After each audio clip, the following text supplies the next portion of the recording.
J'interviens 20 secondes dans votre vidéo juste pour vous apprendre une technique ridiculement facile pour voir des centaines d'autres vidéos d'informations alternatives et de qualité comme celle que vous regardez maintenant. Vous vous en doutez, une vidéo c'est comme un paquet de cigarettes, comme un café, comme une série, ça a un coût. Tous les jours, nous essayons de vous fournir l'information que vous recherchez, mais nous ne pouvons pas y arriver sans vous. Alors l'astuce ultime pour réussir à voir ces vidéos, pour nous aider à en produire d'autres, c'est de vous engager avec nous. Alors si vous avez aimé cette émission, aidez-nous à en produire d'autres et faites un don.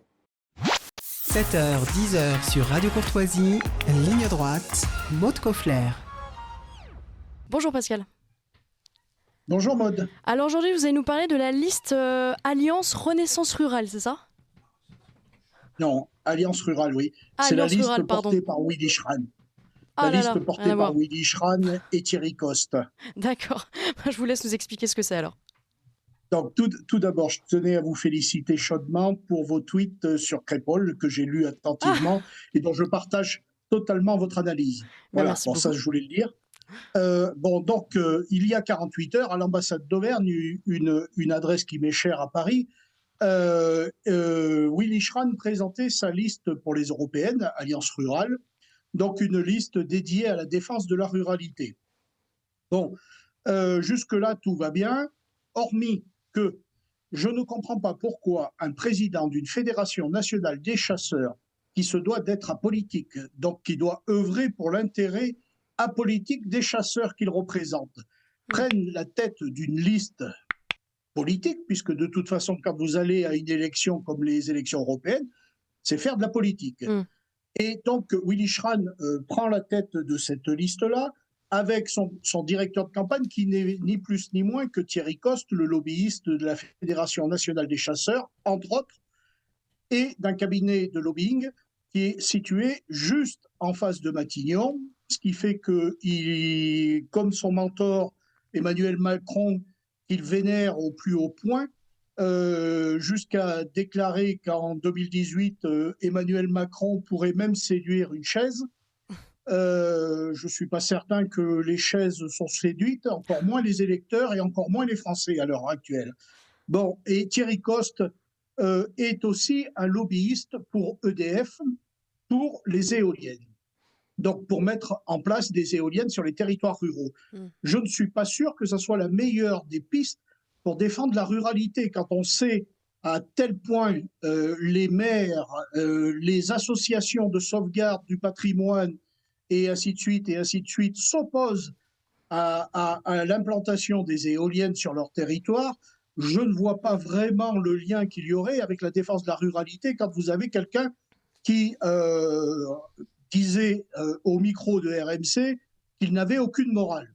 Bon, maintenant, cette liste-là de défense de la ruralité, bon, elle a pris un peu de plomb dans l'aile, puisque Pierre Gagnère, qui est le célèbre chef cuisinier, maintes fois décoré, et qui a plusieurs restaurants à travers le monde, était normalement prévu pour cette liste-là, et au tout dernier moment a envoyé un message en disant qu'il ne s'acoquinerait pas avec Willy Schran et avec Thierry Coste. Donc on ne sait pas trop pourquoi. Quoi qu'il en soit, il a refusé, et Bernard Hinault, qui était annoncé aussi, a refusé également. Donc, à la place des 81 noms qui doivent faire la liste, nous avons quelques noms. Donc, Laurent Jaoul, par exemple, qui est le maire de Saint-Bray dans l'Hérault. Alors, Monsieur Jaoul, son père Ferdinand, qui était un grand dirigeant de société de chasse dans l'Hérault, et qui était surtout le grand copain de Georges Frêche et de Carole Delga, a essayé de mettre son rejeton dans la politique, a essayé de lui trouver une place au soleil auprès de Carole Delga, ça n'a pas marché. Donc après, il est parti un peu chez Aurélien Pradier, les LR, ça n'a pas trop marché non plus. Donc là, il cherche un peu la niche pour Il voyage, passer son temps. Oui, il voyage, et puis bon, la colonne vertébrale de sa politique, elle est difficile à comprendre. Bon, et ensuite, nous avons quand même deux individus qui sont derrière tout ça. Vous avez d'abord Emmanuel Macron, parce que Emmanuel Macron sait que les européennes vont être très difficiles pour son parti, Donc, il prend ce que faisait François Mitterrand de son temps quand le Front National montait, c'est-à-dire qu'il lui propose une liste à la proportionnelle pour descendre le score de l'UMP, de ce temps-là, enfin même pas de l'UMP, je ne sais plus comment ça s'appelait, du RPR, enfin, bon, quoi qu'il en soit, pour amenuiser l'opposition.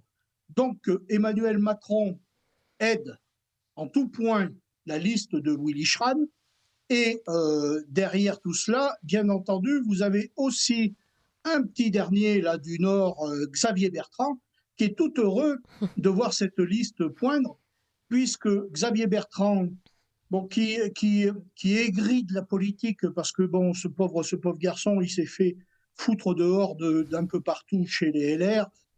Il a tenté sa chance lors des primaires, ça n'y a pas trop réussi. Donc il a tout essayé, et puis surtout, il voue une haine indicible face à Laurent Wauquiez, qui serait le prétendant des LR pour 2027. Donc si on met en avant Willy Schran et sa liste, on va bien entendu amenuiser aussi une partie du score des LR qui serait amené par M. Bellamy. Et donc forcément, derrière le score qu'il y aura des LR aux européennes, vous aurez Xavier Bertrand qui va courir sur tous les plateaux télé, dire que c'est un échec, afin que lui, il puisse se dire le récupérateur pour 2027, et que Éric Ciotti, le président des LR, est responsable de la faillite des LR. Donc vous voyez bien que nous sommes un peu dans un ménage à trois.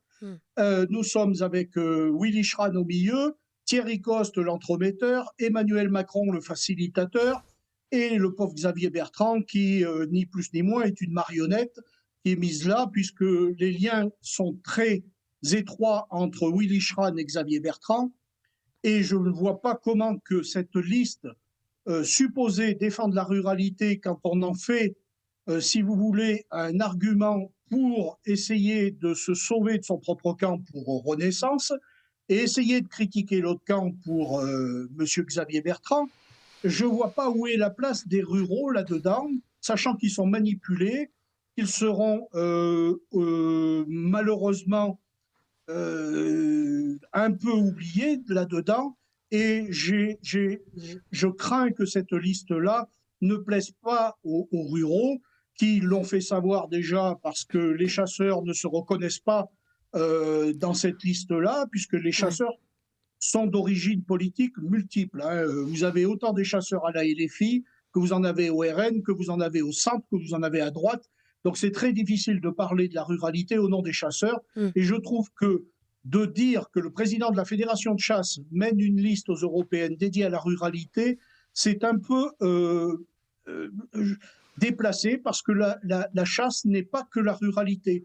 Il y a dans la ruralité la chasse, mais il y a bien d'autres domaines, l'agriculture, et je vois malheureusement que cette liste-là est tournée vers la FNSEA, et j'aurais bien voulu qu'il y ait un peu de monde de la coordination rurale. Voilà mon état d'esprit. Merci beaucoup Pascal Pointu pour ces explications. Je rappelle que vous êtes ancien vice-président du mouvement de la ruralité. On se retrouve la semaine prochaine à la même heure.